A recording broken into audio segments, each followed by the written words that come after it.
نحمده ونصلي ونسلم على رسوله الكريم اما بعد فقد قال الله تبارك وتعالى في القرآن المجيد والفرقان الحميد اعوذ بالله من الشيطان الرجيم بسم الله الرحمن الرحيم قل لا أسألكم عليه أجرا إلا المودة في القربى صدق الله مولانا العظيم وصدق رسوله النبي الأمين الكريم ونحن على ذلك لمن الشاهدين والشاكرين والحمد لله رب العالمين۔ ایک مرتبہ عقیدت و محبت کے ساتھ درود شریف کا نذرانہ پیش کریں۔ اللہم صلی علی سیدنا نبینا مولانا محمد عدد ما فی علم اللہ صلاۃ دائمۃ بدوام ملک اللہ وعلی آلہ واصحابہ اجمعین۔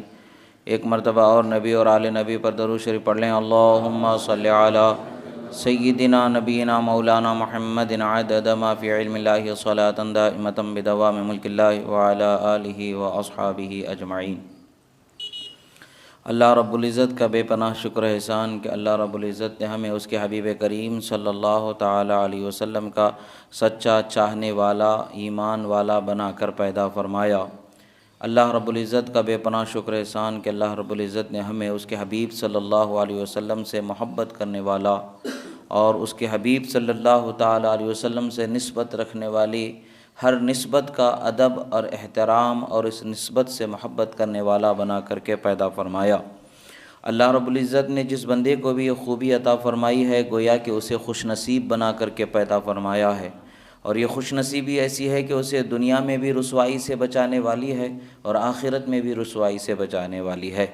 ہم اور آپ سب جانتے ہیں کہ دنیا ہمیں چھوڑ کر کے ایک نہ ایک دن جانا تو ضرور ہے، مگر جس دن ہمیں دنیا چھوڑ کر کے جانا ہوگا، دنیا سے جب جائیں گے اس وقت پر ہمیں صحیح معنوں میں ان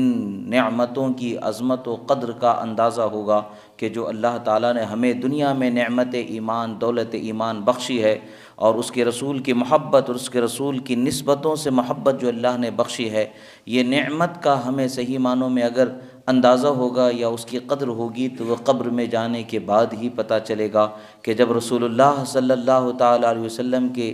جلوہ زیبا سے جب اسے زیارت میسر ہوگی اور اس سے سوال ہوگا کہ اے بندے بتا تیرا رب کون ہے، تیرا دین کیا ہے، اور تو کیا کہتا تھا اس پیغمبر محمد صلی اللہ علیہ وسلم کے بارے میں، جب بندہ مومن جواب دے گا کہ میرا رب اللہ ہے، میرا دین اسلام ہے، میں ان کے بارے میں اللہ کے محبوب اور اللہ کے بندے اور اللہ کے رسول ہونے کی گواہی دیا کرتا تھا، جب بندہ یہ کہے گا تو صحیح معنوں میں جب اسے بشارت سنائی جائے گی، نم کنومت العروس کی جو بشارت اسے سنائی جائے گی، اے بندے سو جا اس طریقے سے جس طرح سے دلہن اپنے سیج پر سو جاتی ہے، اس طریقے کی جو نعمت بشارت اسے ملے گی، تب اسے احساس ہوگا کہ دولت ایمان کتنی بڑی دولت ہے۔ اور قبر کی وحشت کو وہ بندہ جب محسوس کرے گا، اور جب فرشتے جب اسے جگائیں گے آ کر کے زمین کو چیرتے ہوئے چلے آئیں گے، انگاروں کی طرح دہکتے ہوئے، جس طرح سے انگارے دہکتے ہیں ایسے چمکتے ہوئے انگاروں کی طرح ان کی نگاہیں ہوں گی، اور زمین لرز رہی ہوگی، زمین میں جب وہ اپنے دانتوں سے زمین کو چیرتے ہوئے پھاڑتے ہوئے اس کے پاس آئیں گے، اسے جگائیں گے، جب اس سے سوال کریں گے، اس وقت کی جو دہشت ہوگی وحشت ہوگی، اس میں اگر کسی چیز سے اسے سکون ملے گا وہ لا الہ الا اللہ محمد الرسول اللہ سے سکون ملے گا، یہ وہ کلمے کی برکت سے سکون ملے گا، یہ کلمے کی عظمت سے سکون ملے گا، رب کی رحمت سے سکون ملے گا، اس کے حبیب کی شفاعت سے سکون ملے گا، اور وہ سکون جب اسے ملے گا تب اسے محسوس ہوگا کہ کس قدر رب تعالیٰ نے ہمیں عظیم نعمت لازوال سے مالا مال فرمایا تھا۔ عزیزان اسلامیہ،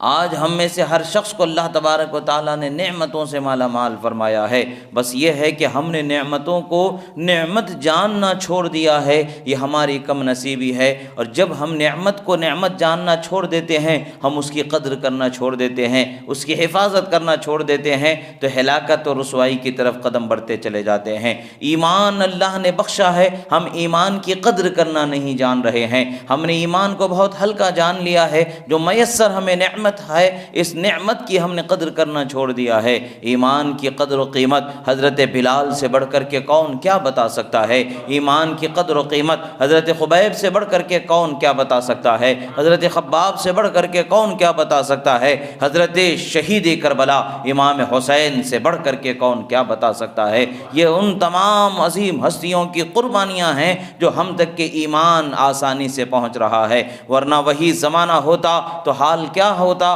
ہمارا اس کا کوئی انداز بیان نہیں، کہ جس طرح سے حضرت بلال پر ظلم و ستم ہوئے، حضرت خباب پر ظلم و ستم ہوئے، حضرت سعید بن زید پر ظلم و ستم ہوئے، اور نہ جانے کس قدر گزرے، حضرت عمار پر ظلم و ستم ہوئے، حضرت یاسر پر ظلم و ستم ہوئے، اور ان کی والدہ حضرت عمار کی والدہ پر جو ظلم و ستم ہوئے، اور نہ جانے کتنے صحابہ اکرام ہیں جو ظلم و ستم کا شکار ہونے کے باوجود دولت ایمان کی حفاظت کرتے رہے، بدن کو تڑپانے کے باوجود صبر کرتے رہے، بدن کو زخمی کرنے کے باوجود صبر کرتے رہے، بدن کو جلائے جانے کے باوجود صبر کرتے رہے، بدن میں نیزوں کو چبھو دینے کے باوجود صبر کرتے رہے، اور زبان پر لا الہ الا اللہ محمد الرسول اللہ کی صدا کو جاری رکھا، اور دل سے اسے یقینی اور سچائی کے ساتھ جانتے رہے، اور دنیا سے ایمان کی دولت سے رخصت ہو گئے۔ یہی وجہ ہے کہ قیامت تک کے یہ ہمارے سردار ہیں، قیامت تک کے لیے ہمارے رہبر ہیں، اور قیامت تک کے لیے ان کے نقش قدم پر چلنے والا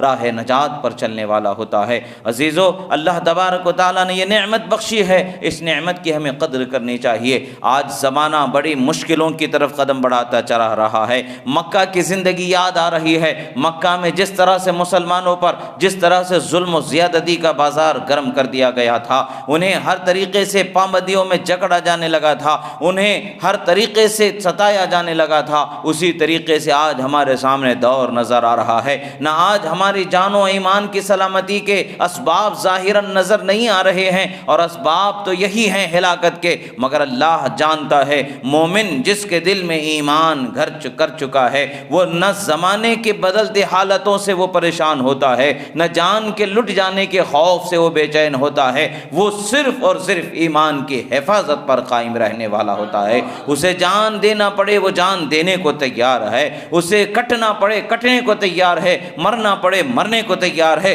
لٹنا پڑے لٹنے کو تیار ہے، کچھ بھی ہو جائے مگر ایمان کی دولت وہ اپنے ہاتھوں سے جانے نہیں دیتا ہے۔ یہ مومن کی شان ہوتی ہے، اسی لیے فرمایا ہے رسول اللہ صلی اللہ علیہ وسلم نے، من قال لا الہ الا اللہ دخل الجنہ، جس نے ایمان کی یقینی اور سچائی عظمت کے ساتھ لا الہ الا اللہ محمد الرسول اللہ کہہ دیا، اللہ اسے جنت میں ضرور داخل فرمانے والا۔ ہماری زندگی جنت پر نظر کرنے والی زندگی ہے، دنیا سے ہمارا رشتہ اتنا ہی ہے کہ جتنے سے ہماری جنت کو ہم سنوار سکیں، دنیا سے ہمارا رشتہ اتنا ہی ہے کہ جتنے سے ہم خدا کی رحمت کو اپنی رحمت کے لیے اپنے آپ کو حقدار بنا سکیں، رسول اللہ کی شفاعت کے لیے اپنے آپ کو حقدار بنا سکیں، حقوق اللہ جو ہم پر خدا نے فرض کیے اسے ادا کر سکیں، حقوق العباد جو خدا و رسول کی جانب سے ہم پر لازم ہیں ان کی ادائیگی کریں، اور دونوں کی ادائیگی کا مقصد یہ ہے خدا و رسول راضی ہو جائیں اور خدا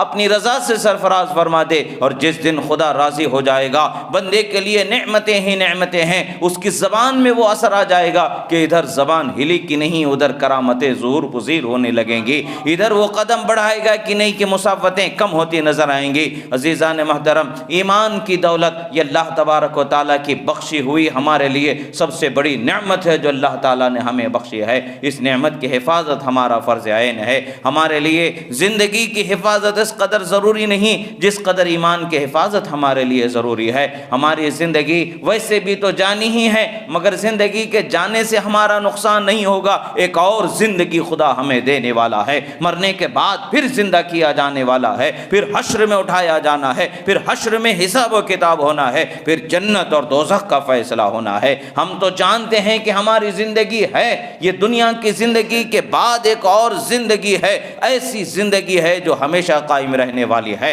یا تو رحمت رب ذوالجلال میں جنت اعلیٰ میں اعلیٰ سے اعلیٰ مقام ملنے والا ہے، یا تو پھر اگر معاذ اللہ خدا کے نافرمان ہو گئے، کفر و شرک میں دلدلے میں کفر و شرک کی دلدلوں میں پھنسنے والے ہو گئے تو وہ ہمیشہ ہمیش کے لیے جہنم میں جلانے والے ہیں۔ ہاں، گنہگار بندوں کے لیے خدا کی مرضی ہے، چاہے عذاب دے دے چاہے بخش دے، اس کے حبیب کی شفاعت سے تو ہمیں یہی یہی امید ہے خدا ہمارے عملوں پر حساب نہ کرتے ہوئے ہمیں بخش دے گا اور جنت کا مقام عطا فرما دے گا۔ اللہ کی رحمت سے یہ ہماری امید ہے، یقیناً اللہ تبارک و تعالی رحم فرمانے والا ہے، کرم فرمانے والا ہے۔ اور اللہ تبارک و تعالی نے فرمایا ہے اے بندو توبہ کرو، میں تمہاری توبہ قبول کرنے والا ہوں۔ توبہ بندے کے لیے دنیا میں یہ بہترین رحمت کا سہارا ہے، بہترین رحمت کا وسیلہ ہے جو رب تعالیٰ نے اسے بخشا ہے۔ اور جس بندے پر اللہ تبارک و تعالیٰ کی رحمت ہو جاتی ہے، اس رحمت سے وہ بندہ اللہ تبارک و تعالیٰ کی بارگاہ میں بڑی عزت و قدر و شان والا ہو جاتا ہے۔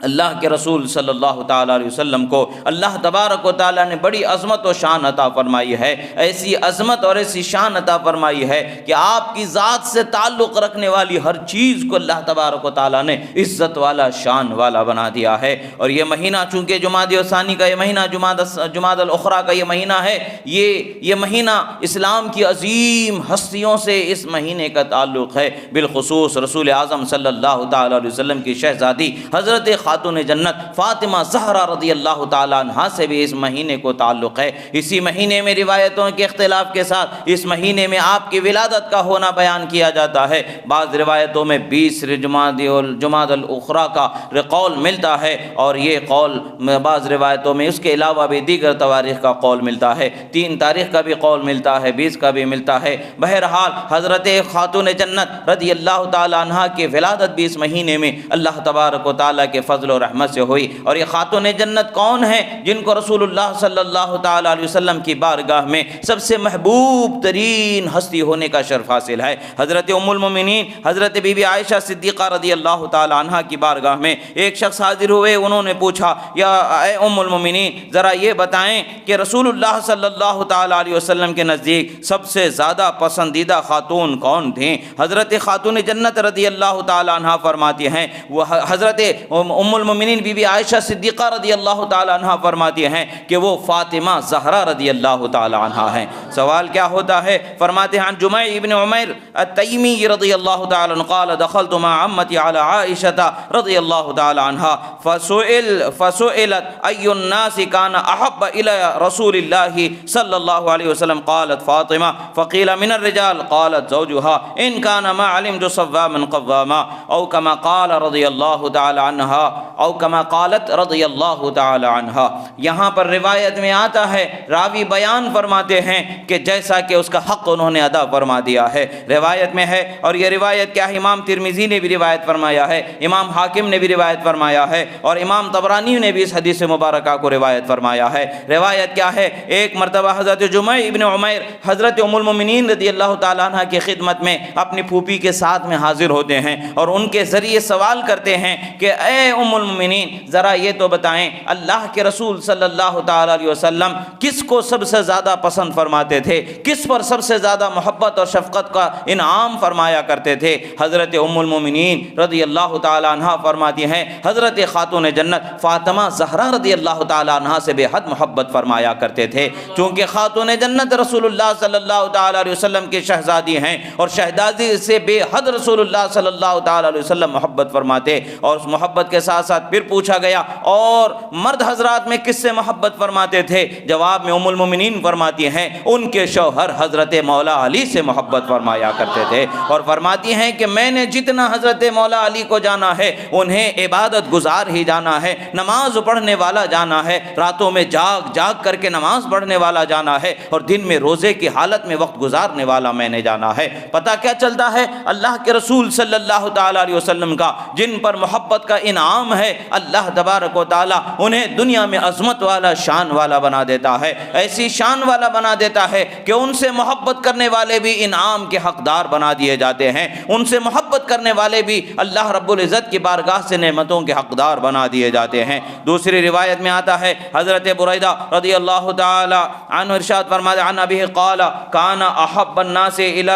النساء الى رسول اللہ صلی اللہ علیہ وسلم فاطمہ ومن الرجال الرجال علی فرماتے ہیں کہ اسی طریقے سے حضرت ابن بریدہ فرماتے ہیں کہ رسول اللہ صلی اللہ تعالیٰ علیہ وسلم کے پاس عورتوں میں سب سے زیادہ جن پر رسول اللہ شفقت اور محبت فرماتے وہ خاتون جنت حضرت فاطمہ زہرا رضی اللہ تعالیٰ عنہ ہیں، اور آپ مردوں میں جو سب سے زیادہ شفقت اور رحمت فرماتے وہ ان کے شوہر حضرت مولا علی فاتح خیبر حیدر کرار رضی اللہ تعالیٰ عنہ ہیں۔ اور اسی طریقے سے رسول اللہ صلی اللہ تعالیٰ علیہ وسلم فرماتے ہیں حضرت صوبان جو حضرت رسول اللہ صلی اللہ تعالیٰ علیہ وسلم کے غلام بھی تھے، آپ فرماتے ہیں کہ رسول اللہ صلی اللہ تعالیٰ علیہ وسلم کا ایک معمول تھا، جب آپ سفر کے لیے کہیں تشریف لے جاتے یا سفر سے کہیں باہر سے تشریف لاتے تو آپ کا یہ معمول تھا، کہیں آپ سفر میں تشریف لے جانے والے ہوتے تو سب سے آخری میں اپنے گھر والوں سے جس سے ملاقات کرتے وہ حضرت خاتون جنت فاطمہ زہرا رضی اللہ تعالیٰ عنہ ہوا کرتی تھیں، اور اگر آپ باہر سے تشریف لاتے تو سب سے پہلے اپنے گھر والوں میں جس سے آپ ملاقات فرماتے وہ حضرت خاتون جنت فاطمہ زہرا رضی اللہ تعالیٰ عنہ کی ذات گرامی ہے۔ یہ رسول اللہ صلی اللہ تعالیٰ علیہ وسلم کا طریقہ رہا۔ اور اسی طریقے سے فرماتے ہیں حضرت ام المومنین بی بی عائشہ صدیقہ رضی اللہ تعالیٰ عنہ فرماتی ہیں قالت کان رسول اللہ صلی اللہ علیہ وسلم اذا رآها قد اقبلت رحب بها ثم قام الیها فقبلها ثم اخذ بيدها فجاء بها حتى يجلسها في مكانه وكانت اذا رأت النبي صلی اللہ علیہ وسلم رحبت به ثم قامت الیہ فقبلته صلی اللہ علیہ وسلم۔ فرماتی ہیں کہ جب بھی رسول اللہ صلی اللہ علیہ وسلم کی بارگاہ میں حضرت خاتون جنت آتی ہوئیں رسول اللہ صلی اللہ تعالیٰ علیہ وسلم دیکھ لیتے، رسول اللہ صلی اللہ تعالیٰ علیہ وسلم ان کے لیے خوشی سے کھڑے ہو جایا کرتے تھے اور ان کو رسول اللہ بوسہ دے کر کے اپنے پاس بیٹھایا کرتے تھے۔ یہ رسول اللہ صلی اللہ تعالیٰ علیہ وسلم کا طریقہ ہے، محبت کا طریقہ ہے۔ اور اس سے ایک مسئلہ یہ بھی پتہ چلتا ہے انسان جس سے محبت کرتا ہے یا جس کا ادب و احترام کرتا ہے وہ اگر کسی مجلس میں آ جائے تو ان کے لیے کھڑے ہو کر کے استقبال کرنا یہ سنت رسول صلی اللہ تعالیٰ علیہ وسلم ہے، اور سنت کی نیت سے جب بندہ اگر کرے گا تو اسے ضرور ثواب ملنے والا ہے۔ اب یہاں پر تو باقاعدہ طور پر اپنی بیٹی کے گھر آنے پر رسول اللہ اس کے لیے کھڑے ہو کر کے اس کے استقبال کر رہے ہیں اور اس کو شفقت و محبت سے آپ اپنے پاس بیٹھا رہے ہیں،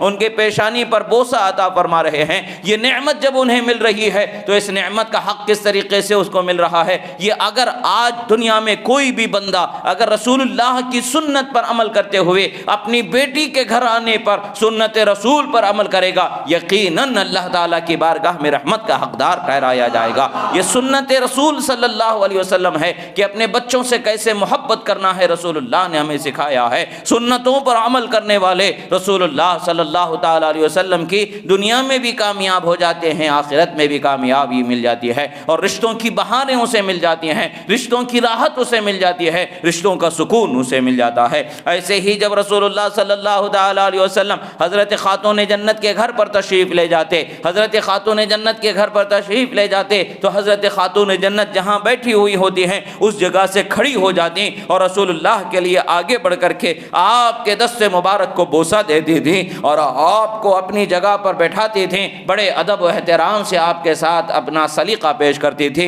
یہ اس حدیث مبارکہ سے بیٹی کا باپ کے لیے کھڑے ہو کر کے ادب و احترام کرنا، بوسہ دینا اور اپنی جگہ پر بیٹھانا یہ سنت فاطمہ ہے، اور بیٹی کا اپنے گھر کے آنے پر رسول اللہ صلی اللہ علیہ وسلم کا بیٹی کے لیے کھڑے ہو جانا اور ان کو بوسہ دے کر کے اپنی جگہ پر بٹھانا سنت مصطفیٰ صلی اللہ علیہ وسلم ہے۔ ہر دو سنتوں کی ادا پر بندے کو کامیابی ملنے والی ہے، ہر دو سنتوں کی ادا پر بندے کو کامیابی اور اللہ کی بارگاہ میں نعمت اور رحمت ملنے والی ہے۔ ہمیں یہ طریقہ بنا لینا چاہیے، ہمیں یہ سلیقہ بنا لینا چاہیے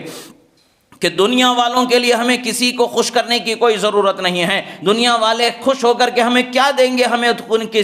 کسی کی خوشی سے ہمیں کیا ملنے والا ہے؟ ہمیں تو رسول اللہ کی خوشی پر نظر رکھنی چاہیے، خدا کی رضا پر ہماری نظر ہونی چاہیے، ہمارے عمل ایسے ہوں کہ جس سے خدا و رسول راضی ہو جائیں، ہمارا کردار ایسا ہو کہ خدا و رسول راضی ہو جائیں۔ جس دن ہم اپنی نیت کو، جس دن ہم اپنے ارادے کو، اپنے اخلاق کو، کردار کو خدا و رسول کے لیے عمل میں لانے والے بن جائیں گے یقیناً ہمارا ہر عمل ہمارے لیے ثواب دینے والا ہو جائے گا، ہمارے لیے نجات دلانے والا ہو جائے گا، بخشش دلانے والا ہو جائے گا، رحمت دلانے والا ہو جائے گا۔ آج دنیا کا ہر باپ اپنی بچی سے محبت کرتا ہے، ضرور یہ اس کا حق ہے، محبت کرنا بہت اچھی بات ہے، باپ کا حق ہے کہ بیٹی سے محبت کرے، بیٹی کا حق ہے کہ باپ اس سے محبت کرے، مگر جب بندہ اس محبت اور اس حق کے ادائیگی میں سنت کی نیت کو شامل کر لیتا ہے تو دوہرا ثواب اسے ملنے والا ہے، دوہرا اللہ تعالیٰ کی بارگاہ میں انعام اسے ملنے والا ہے، ایک اپنے بچوں کے حق ادا کرنے کا ثواب اسے ملے گا، ایک اس کے حبیب کی سنت پر عمل کرنے کا ثواب اسے ملے گا۔ اللہ تبارک و تعالیٰ نے ہمارے لیے دین بہت آسان رکھا ہے، بہت آسان رکھا ہے، ثواب کمانے کے راستے ہمارے لیے اس قدر آسان ہیں، اس قدر آسان ہیں کہ وہ آسانی کا ہم اندازہ بھی نہیں لگا سکتے ہیں۔ رسول اللہ صلی اللہ تعالیٰ علیہ وسلم کی بارگاہ میں حضرت رسول اللہ صلی اللہ تعالیٰ علیہ وسلم کی بارگاہ میں خاتون جنت کا یہ مقام و مرتبہ تھا کہ رسول اللہ صلی اللہ تعالیٰ علیہ وسلم ان کے لیے کھڑے ہو جایا کرتے تھے، ان کے ساتھ بڑی محبت و شفقت کے ساتھ پیش آیا کرتے تھے۔ یہی وجہ ہے کہ حضرت ام المؤمنین بی بی عائشہ صدیقہ رضی اللہ تعالیٰ عنہ نے فرمایا، چونکہ وہ سرکار کے دن و رات کو جانتی ہیں، سرکار کے ہر ظاہر اور گھر کے حالت کو جاننے والی ہیں، باہر کے حالات کو ابھی انہیں اچھے سے علم ہے، وہی بیان فرماتی ہیں۔ سرکار کی سیرت کا سب سے بہترین اگر کوئی بیان ہو سکتا ہے تو یہ ان کے اہل بیت، ان کے ازواج مبارکہ ہی ہمیں بتا سکتے ہیں۔ وہ تمام چیزیں ہیں جو وہ جاننے والی ہیں، ان تمام چیزوں کا وہ بیان فرما رہی ہیں۔ ان میں سے ایک عظیم چیز انہوں نے یہ بیان فرما دی کہ خاتون جنت رسول اللہ صلی اللہ علیہ وسلم کے نزدیک تمام دنیا کی عورتوں میں سب سے زیادہ اگر محبوب ہیں وہ خاتون جنت رضی اللہ تعالی عنہا کی ذات ہے، اور اسی طریقے سے ان کے شوہر حضرت مولا علی شیر خدا رضی اللہ تعالی عنہ محبوب ہیں۔ رسول اللہ صلی اللہ تعالی علیہ وسلم بے حد ان پر شفقت فرماتے ہیں۔ ایسے ہی حضرت رسول اللہ صلی اللہ تعالی علیہ وسلم کی بارگاہ میں یہ حدیث مبارکہ ہے کہ رسول اللہ صلی اللہ تعالی علیہ وسلم حضرت خاتون جنت رضی اللہ تعالی عنہ کے متعلق سے فرماتے ہیں کہ اے فاطمہ زہرا رضی اللہ تعالی عنہ، اللہ تبارک و تعالی نے تمہیں تمام عالم کی عورتوں کی سردار بنا دیا ہے۔ روایت کیا ہے؟ حضرت ام المؤمنین بی بی عائشہ صدیقہ رضی اللہ تعالی عنہ بیان فرماتی ہیں کہ اقبلت فاطمہ تو تمشی کأن مشیتها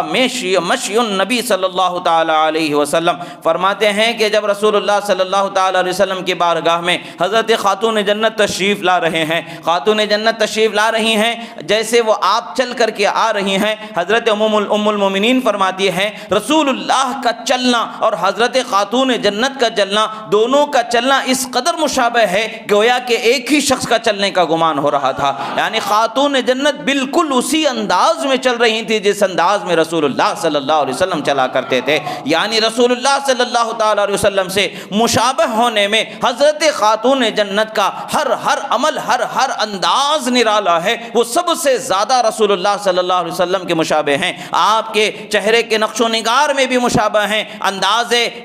بیٹھنے اور اٹھنے کے، چلنے پھرنے کے ہر انداز میں، بولنے کے انداز میں، ہر انداز میں حضرت خاتون جنت رسول اللہ صلی اللہ علیہ وسلم کے سب سے زیادہ مشابہ خاتون ہیں۔ یہی بیان فرماتی ہیں کہ سرکار سے سب سے زیادہ مشابہت رکھنے والی ہستی حضرت خاتون جنت رضی اللہ تعالی عنہا ہیں، اور فرماتی ہیں فقال النبی صلی اللہ علیہ وسلم مرحبا بابنتی، فرماتے ہیں خوش آمدید میری شہزادی، خوش آمدید میری شہزادی۔ رسول اللہ نے انہیں اپنے بازو بٹھایا، سیدھی جانب بٹھایا اور یا پھر بائیں جانب بٹھایا، اور پھر ان کے کان میں کچھ گفتگو فرمائی۔ حضرت خاتون جنت رونے لگیں، جب آپ رونے لگیں کچھ دیر کے بعد میں رسول اللہ صلی اللہ تعالی علیہ وسلم نے پھر ان کے کان میں کچھ گفتگو فرمائی تو پھر آپ ہنسنے لگے۔ فقلت ما رأيتك اليوم فرحا اقرب من حزن، فرماتے ہیں کہ میں نے، حضرت خاتون جنت فرماتی ہیں، اس دن کی طرح غم کے ساتھ فوراً خوشی کا اظہار کرنے والا جو لمحہ میں نے حضرت خاتون جنت کا اس دن دیکھا، اس طرح میں نے کبھی زندگی میں مشاہدہ نہیں فرمایا۔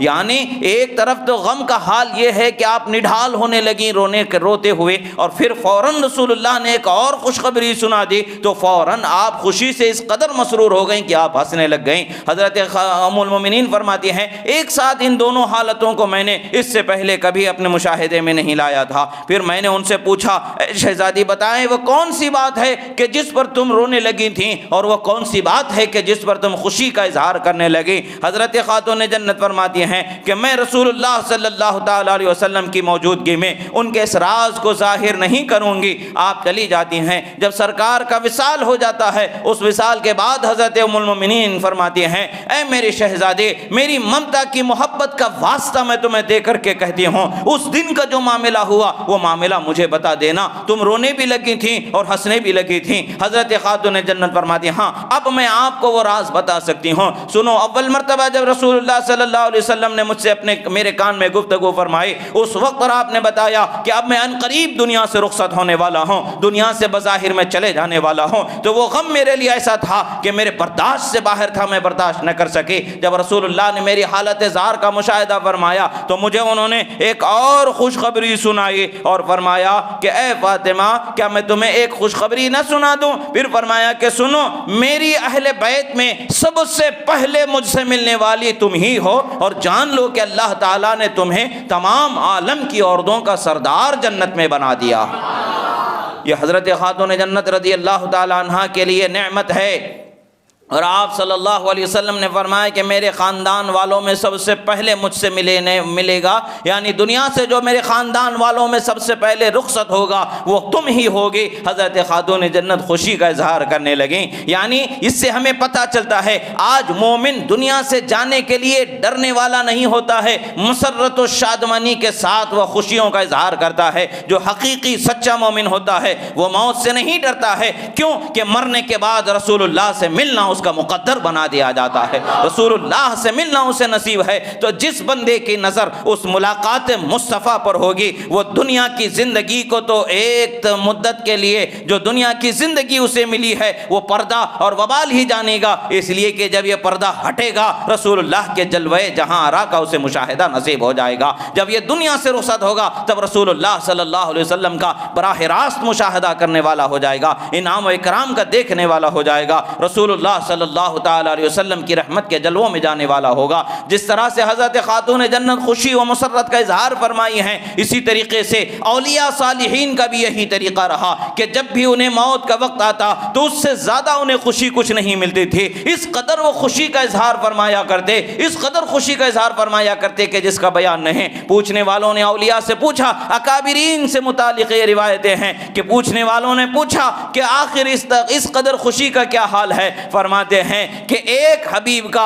حبیب سے ملنے کا وقت اللہ نے عطا فرما دیا ہے، ایک چاہنے والے سے ملنے کا موقع آ گیا ہے، اب رسول اللہ سے ملاقات کا وقت ہمارے لیے قریب آ گیا ہے، اس لیے وہ خوشیوں کا اظہار کرتے ہیں۔ الحمدللہ یہ اہل ایمان کا طریقہ ہے، بلکہ تمام اولیاء کو جس خاتون جنت کی چادر کے صدقے میں ولایت عطا فرمائی گئی ہے وہ ولایت کا اثر ہے کہ ہر ولی جس طرح سے اپنے موت کی خبر پا کر کے خوش ہو جاتا ہے، یہ وہی ہے حضرت خاتون جنت نے جب سنا تھا کہ سب سے پہلے رسول اللہ سے موت کے ذریعے گزر کر کے ملنے والی ہستی تم ہی ہو تو خوشی کا اظہار فرمائی تھی، تو وہی خوشی کا اثر اولیاء میں جاری ہو گیا ہے۔ یعنی اولیاء کو جو کچھ ملا ہے صدقہ جو خاتون جنت کی چادر کا صدقہ ملا ہے، تو عملی طور کے اوپر بھی کچھ ایسے اثرات ہیں جو بظاہر ان میں جاری و ساری اور قیامت تک کے جاری و ساری رہنے والے ہیں۔ اللہ تبارک و تعالیٰ نے اس کے حبیب صلی اللہ تعالیٰ علیہ وسلم کے شہزادی کو بہت اونچا مقام عطا فرمایا ہے، اور اللہ کے رسول صلی اللہ تعالیٰ علیہ وسلم فرماتے ہیں اے فاطمہ سنو، اللہ تبارک و تعالیٰ جس چیز کو تم خوشی سے دیکھتی ہو، یعنی جس سے تم خوش ہو جاتی ہو، خدا اس سے خوش ہو جاتا ہے، اور جس سے تم راضی نہیں ہوتی ہو، جس سے تم ناراض ہو جاتی ہو، خدا اس سے ناراض ہو جاتا ہے۔ اللہ کے رسول صلی اللہ تعالیٰ علیہ وسلم نے ایک ایسی نعمت انہیں عطا فرمائی، بتا دیا کہ اے خاتون جنت اللہ تبارک و تعالیٰ تمہیں بے حد نعمتوں سے نوازا ہے، تمہاری خوشی پر رب خوش ہو جاتا ہے اور تمہاری ناراضگی پر رب ناراض ہو جاتا ہے۔ رسول اللہ صلی اللہ تعالیٰ علیہ وسلم کی یہ حدیث ہے، حدیث مبارکہ کو امام حاکم نے روایت فرمایا اور امام طبرانی نے روایت فرمایا ہے، عن علی قال قال رسول اللہ صلی اللہ تعالیٰ علیہ وسلم لفاطمہ ان اللہ یغضب لغضبک ویرضی لرضاک، فرمایا کہ اے فاطمہ خدا تمہاری ناراضگی پر ناراض ہو جاتا ہے اور تمہاری خوشی پر خدا خوش ہو جاتا ہے، راضی ہو جاتا ہے۔ یہ حضرت خاتون جنت رضی اللہ تعالی عنہ کی شان ہے۔ اور رسول اللہ صلی اللہ تعالی علیہ وسلم نے فرمایا حضرت خاتون جنت رضی اللہ تعالی عنہ کے متعلق سے، حضرت مسور ابن مخرمہ رضی اللہ تعالی عنہ فرماتے ہیں قال رسول اللہ صلی اللہ تعالی علیہ وسلم انما فاطمہ شجنۃ منی یبسطنی ما یبسطها ویقبضنی ما یقبضها، فرماتے ہیں کہ سنو، فاطمہ میری ڈالی ہیں، جس طریقے سے درخت کی شاخ ہوتی ہیں، وہ میرے جسم کی ڈالی یعنی میرے جسم کا ایک حصہ ہیں، وہ جس چیز پر خوش ہو جائیں میں اس پر خوش ہو جاتا ہوں، اور وہ جس چیز سے دل آزاری ہو جائے مجھے اس سے دل آزاری ہو جاتی ہے۔ اسی طریقے سے دوسری حدیث مبارکہ ہے، فرماتے ہیں رسول اللہ صلی اللہ تعالی علیہ وسلم فاطمہ بضعۃ منی، فاطمہ بضعۃ منی یؤذینی ما آذاہا، فرماتے ہیں کہ فاطمہ میرے جگر کا ٹکڑا ہے، وہ چیز مجھے تکلیف پہنچائے گی جو فاطمہ کو تکلیف پہنچائے گی، وہ چیز مجھے راضی کر دے گی جو فاطمہ کو راضی کر دے گی۔ یہی وجہ ہے کہ ایک روایت میں آتا ہے کہ حضرت خاتون جنت رضی اللہ تعالی عنہ کے شان کہ اللہ تبارک و تعالی نے ان کے چاہنے والے کو بھی جہنم سے آزادی کا مژدہ عطا فرما دیا۔ جو خاتون جنت کو چاہے گا، جو ان کی ذریت کو چاہے گا، اللہ تبارک و تعالی اسے جہنم کی آزادی عطا فرما دے گا۔ عزیزان محترم، یہ نعمتیں کس لیے مل رہی ہیں، یہ عظمتیں کس لیے مل رہی ہیں؟ یہ ساری نعمتیں ہمیں اللہ کے رسول صلی اللہ تعالی علیہ وسلم کی نسبت سے محبت رکھنے پر ہمیں مل رہی ہیں۔ ہمیں جہنم سے آزادی مل رہی ہے، خاتون جنت سے محبت کرنے پر مل رہی ہے۔ خاتون جنت کون ہیں؟ وہ سرور کونین صلی اللہ تعالی علیہ وسلم کی شہزادی ہیں، اور شہزادی بھی کیسی شہزادی ہیں کہ جن کے بارے میں رسول اللہ نے فرما دیا کہ تمام جنتی عورتوں کی سردار ان کو بنا دیا گیا ہے۔ اور حشر کے دن کا عالم کیا ہوگا؟ رسول اللہ صلی اللہ تعالی علیہ وسلم کی شان و عظمت کا بیان تو خیر انسان دنیا و آخرت میں کرتا ہی رہتا ہے، حضرت خاتون جنت کی شان و عظمت تو اللہ تبارک و تعالی نے اس قدر بلند و بالا فرمایا ہے، اس قدر بلند و بالا فرمایا ہے کہ جس کا اندازہ ہی نہیں لگایا جا سکتا۔ حضرت خاتون جنت رضی اللہ تعالی عنہ کا مقام و مرتبہ اس قدر بلند ہوا کہ قیامت کے دن ایک آواز دینے والا آواز دے گا۔ جب حضرت خاتون جنت میدان حشر میں گزریں گی، اس وقت پر عرش اعظم کے نیچے سے ایک آواز دینے والا یہ آواز دے گا کہ اے اہل محشر اپنے نگاہوں کو جھکا لو، کیونکہ خاتون جنت فاطمہ بنت محمد کا یہاں سے گزر ہونے والا ہے۔ آپ بجلی کی تیزی سے 70,000 کنیزوں کی جھرمٹ میں میدان محشر میں پل صراط سے گزر کے جنت میں تشریف لے جائیں گی۔ یہ حضرت خاتون جنت کی شان ہے کہ دنیا میں بھی اللہ تبارک و تعالیٰ نے شان والا ہی رکھا،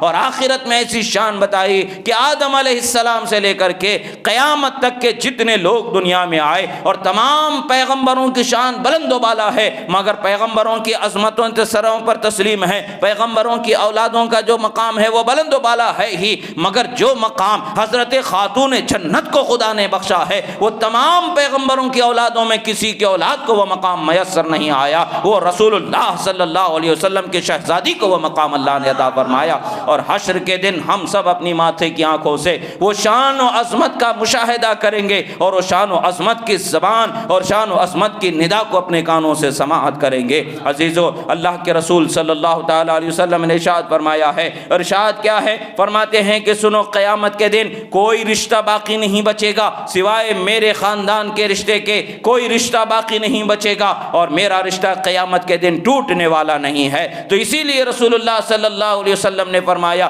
کہ میں تمہارے درمیان قرآن اور میری اہل بیت چھوڑ کر کے جا رہا ہوں، جو اس کو مضبوطی سے تھامے رہے گا وہ قیامت کے دن حوض کوثر پر ایک ساتھ میرے پاس آنے والے ہیں، یعنی قرآن اور اہل بیت ایک ساتھ حوض کوثر پہنچائے جائیں گے۔ اب تم دیکھو کہ کیسے ان کے دامن کو تھامے رہتے ہو، یعنی بتا دیا گیا کہ بتایا جا رہا ہے میدان حشر میں جو رشتہ قائم کسی کا نہیں رہے گا، وہ اس جگہ پر اگر رشتہ قائم ہوگا میرے اہل بیت کا مجھ سے رشتہ قائم ہوگا، اور ہر کل حوض کوثر پر جو آئیں گے قرآن اور اہل بیت ایک ساتھ آئیں گے۔ اور اس سے بتا دیا کہ تم جانو کہ کیسے تم ان کی اتباع کرتے ہو، جس بندے نے ان کے اتباع کی اور ان کے دامن کو اپنے ہاتھوں میں پکڑ کے رکھا، قیامت کے دن رسول اللہ کی بارگاہ میں انہی کے ساتھ پہنچایا جائے گا اور انہی کے ساتھ اٹھایا جائے گا، حوض کوثر پر انہی کے ساتھ سیراب فرما دیا جائے گا۔ اللہ رب العزت اپنے حبیب صلی اللہ تعالی علیہ وسلم کی زبانی یہ شان و عظمت ہم تک کے بیان فرما چکا، یہ پہنچا چکا، یہ نعمت ہے، یہ عظمت ہے کہ بندوں کے لیے اللہ تبارک و تعالیٰ نے رفعت کے راستوں کو کشادہ فرمایا ہے، رحمت کے راستوں کو کشادہ فرمایا ہے۔ اللہ کے محبوب بندوں کی محبت ضرور دنیا میں بھی فائدہ دیتی ہے اور آخرت میں بھی فائدہ دیتی ہے، اور اگر یہ محبت فائدہ دینے والی نہ ہوتی تو رسول اللہ نے یہ نہ فرمانا ہوتا کہ من احبہا فقد احبنی، جس نے فاطمہ سے محبت کی گویا کہ اس نے مجھ سے محبت فرمائی۔ یہ فرمان نہیں ہوتا، اور یہ بھی فرمایا کہ جو ان سے عداوت کرے گا گویا کہ وہ مجھ سے عداوت کرنے والا ہوگا، جو ان کو راضی کرے گا گویا کہ وہ مجھے راضی کرنے والا ہوگا، جو ان کو خوش کرے گا گویا کہ وہ مجھے خوش کرنے والا ہوگا، اور جو انہیں تکلیف پہنچائے گا گویا کہ وہ مجھے تکلیف پہنچانے والا ہوگا۔ یہ عزیزو، یہ رسول اللہ صلی اللہ تعالی علیہ وسلم کا بیان ہمیں بتا رہا ہے کہ دنیا میں بھی اللہ کے محبوب بندوں کی، بالخصوص نبی اور اہل بیت نبی کی محبت ہمیں فائدہ دینے والی ہے، اور آخرت میں بھی فائدہ دینے والی ہے۔ اس محبت سے اپنے دامن دل کو لبریز کر لیں، اپنے دل کو کھنگال کر کے دیکھیں، جھانک کے دیکھیں دل کے کونے کونے میں کہ کس کی محبت دل میں بسی ہوئی ہے، اور کون سی محبت دل میں بسی ہے۔ دنیا کی محبت ہے نکال پھینک دیں، دولت کی محبت ہے نکال پھینک دیں، اور کسی کی محبت ہے نکال دیں، نبی اور آل نبی کی محبت کو بسا لے، دنیا و آخرت میں کامیاب ہو جائیں گے۔ رسول اللہ صلی اللہ تعالی علیہ وسلم کی شہزادی امت مصطفیٰ کے لیے کس قدر بے چین ہوا کرتی تھی، کس قدر وہ رسول اللہ صلی اللہ تعالی علیہ وسلم کی امت کی جہنم سے آزادی کی خواہاں ہوا کرتی تھیں، اس واقعے سے اندازہ ہوگا۔ ایک مرتبہ حضرت عثمان غنی رضی اللہ تعالی عنہ نے دعوت فرمائی رسول اللہ صلی اللہ علیہ وسلم کی کہ آپ کی دعوت ایسی عظیم الشان دعوت ہوئی کہ آپ کے ہر قدم پر ایک ایک غلام کو آزاد کر دیا گیا، ایک ایک غلام کو آزاد کیا گیا۔ تو غلاموں کو اس زمانے میں خرید کر کے نوکروں کو خریدا جاتا تھا اور انہیں آزاد کر دیا جاتا تھا، تو یہ ثواب کا کام تھا، تو اسلام نے آزاد کرنا ثواب بتایا، اور اس میں ہمارے لیے بڑی عظمتیں اور نعمتیں پنہا تھیں۔ صحابہ کرام نے غلاموں کو، وہاں زمانے کے رواج تھا، ضرورت تھی، خریدا جاتا تھا، بیچا جاتا تھا، اور انہیں آزاد بھی کیا جاتا تھا۔ آزاد کرنا ایسے ہی کرنا ایک الگ مقصد ہے، مگر رسول اللہ کی شان و عظمت پر قربان کرنا ایک الگ مقصد ہے۔ حضرت عثمان غنی نے ہر قدم پر ایک ایک غلام کو آزاد کر دیا، جتنے قدم سرکار اپنے گھر سے حضرت عثمان غنی کے گھر تک کے قدم رنجا فرمائے، ہر قدم کے بدلے میں غلام کو آزاد کر دیا۔ اللہ نے حضرت عثمان غنی کو دولت ظاہری سے بھی مالا مال فرمایا تھا، اور دولت باطنی سے بھی مالا مال فرمایا تھا۔ جامع المعجزات میں اس واقعے کو نقل کیا گیا ہے۔ جامع المعجزات کے اس واقعے سے ہمیں پتہ چلتا ہے کہ اب حضرت مولا علی رضی اللہ تعالی عنہ نے خاتون جنت کے سامنے اس کا اظہار کیا، اور متاثر ہو کر کے کہے کہ کاش کہ ہمارے پاس بھی ظاہری اسباب و دولت ہوتی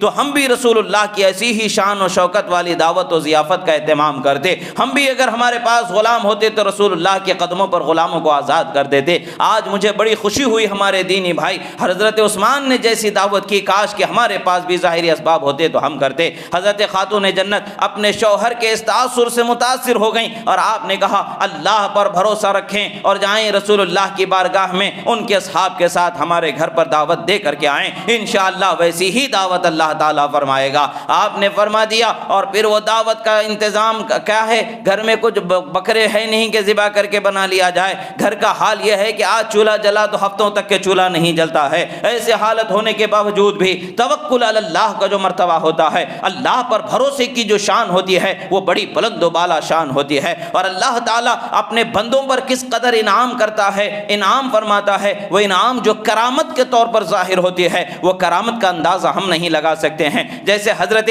بی بی مریم رضی اللہ تعالی عنہا کے پاس کرامت کے طور پر جنت سے کھانا اتر جایا کرتا تھا، اسی طریقے سے کرامت سے کھانا حضرت موسیٰ علیہ السلام کی قوم بنی اسرائیل کے لیے بھی جنت سے کھانا اترا کرتا تھا۔ جنت سے کھانا اترنا یہ قرآن سے ثابت ہے، جنت سے نعمتوں کا مل جانا یہ قرآن سے ثابت ہے، اس کا انکار نہیں کیا جا سکتا۔ اور خدا کی شان ہے، جس بندے کے لیے یہ کرامت عطا فرمانا چاہے عطا فرما دے، اس کی عطا میں کسی کا کیا اعتراض ہو سکتا ہے؟ یہی شان یہاں پر رونما ہو رہی ہے۔ حضرت خاتون جنت رب تعالیٰ کی بارگاہ میں سجدہ ریز ہو گئیں، عرض کیا پروردگار تو خوب جانتا ہے تیری اس عاجز بندی کے پاس نہ مال و متاع ہے، نہ اسباب ہے، نہ دولت ہے، نہ زمین ہے، نہ جاگیر ہے کہ میں سب لٹا کر کے انتظام کروں۔ اگر ہے تو بس تیرا سہارا ہے اور تیری رحمت کا سہارا ہے، اور میں تیری ہی ذات پر بھروسہ کرنے والی ہوں، اور تجھی پر میرا بھروسہ بھروسہ ہے پروردگار مجھے رسوائی سے بچا لے اور رسول اللہ کی دعوت کا انتظام اپنی مرحمت سے عطا فرما دے۔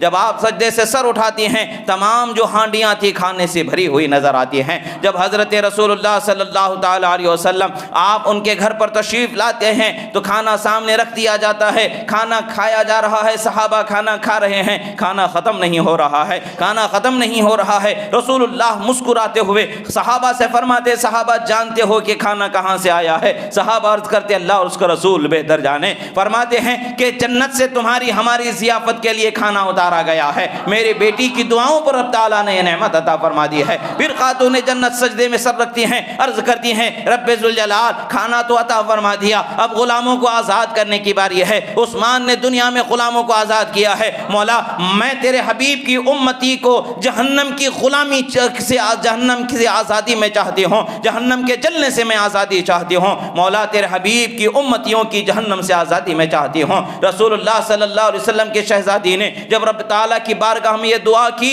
تو حضرت جبرائیل امین بارگاہ رسالت میں حاضر ہوئے، عرض کرتے ہیں یا رسول اللہ صلی اللہ علیہ وسلم آپ کی شہزادی کی دعا پر رب تعالیٰ نے آپ کے ہر قدم کے بدلے میں 1,000 لوگوں کو جہنم سے آزاد فرما دیا ہے۔ یہ شان حضرت خاتون جنت کی دعاؤں میں اللہ تعالیٰ نے بخشی ہے۔ انہوں نے اس وقت پر بھی ہمیں نہیں بھولا اور آج بھی ہمیں نہیں بھولیں گی، روح ان کی ہمارے لیے دعا کرتی ہی رہے گی اور قیامت کے دن بھی ان کے وسیلہ ہمارے لیے کام آنے ہی والا ہے۔ دنیا میں بھی ان کی محبت کام آنے والی ہے اور آخرت میں بھی ان کی محبت کام آنے والی ہے۔ عزیزو، اللہ کے محبوب بندوں سے محبت رکھنا ہمیں صحیح راستے پر چلنے کی دلیل ہے، اور یہ محبت صرف محبت کے نام پر نہیں بلکہ ان کے طریقے پر چلنا ہے، ان کے صبر و رضا کے طریقے پر چلنا ہے، ان کے شکر گزاری کے طریقے پر چلنا ہے، ان کے خدا و رسول کے راستے پر، شریعت پر جس طرح سے انہوں نے اپنی زندگی گزاری اس زندگی کے سلیقے کو اپنے لیے اپنانا ہے۔ یہی حقیقت میں محبت ہے۔ محبت کا یہ مطلب نہیں کہ خاتون جنت میں کبھی نماز نہیں چھوڑا، آج ہم ان سے محبت کا نام لے اور نمازوں کو ترک کرتے چلے جائیں، نہیں، یہ محبت کا نام نہیں ہے۔ محبت تو یہ ہے کہ خاتون جنت نے نماز نہیں چھوڑا تو ان کے چاہنے والا بھی نمازوں کو نہیں چھوڑنے والا ہو جائے۔ محبت تو یہ ہے کہ خاتون جنت نے روزہ نہیں چھوڑا تو ان کا چاہنے والا بھی روزہ نہ چھوڑنے والا ہو جائے۔ محبت تو یہ ہے کہ خاتون جنت نے صدقہ کرنا نہیں چھوڑا، یہ ہم بھی صدقہ کرنا نہ چھوڑیں۔ امور خیریہ میں ہمیں بڑھ کر کے قدم بڑھانا ہے، عبادتوں پر قائم ہونا ہے، اللہ اور اس کے رسول کے قانون کے پابند ہو جانا ہے۔ عزیزو، جس قدر ہم نے اپنے دل میں یہ نعمتوں کو بسا لیا، جان لیں کہ اسی قدر اللہ تعالی ہمیں اپنی رحمتوں سے مالا مال فرمائے گا۔ اللہ تبارک و تعالی سے دعا ہے جو کہا گیا سنا گیا، کہنے میں سننے میں جو غلطی ہوئی اللہ تعالی اسے معاف فرمائے۔ اقول قولی ھذا استغفر اللہ لی ولکم ولسائر المؤمنین۔ پروردگار دنیا میں جہاں کہیں بھی مسلمانوں پر ظلم ہو رہا ہے، مولا ظالموں کو نیست و نابود فرما، مظلوم مسلمانوں کی مدد فرما، یتیموں بیواؤں بے سہاروں کے لیے سہارے اور ان کے لیے اسباب اور کفو مہیا فرما، زندگی کے ان کے لیے سہارے عطا فرما، زندگی کے راستے ان کے لیے آسان فرما۔ پروردگار ہم تمام کو تمام عالم اسلام کے مسلمانوں پر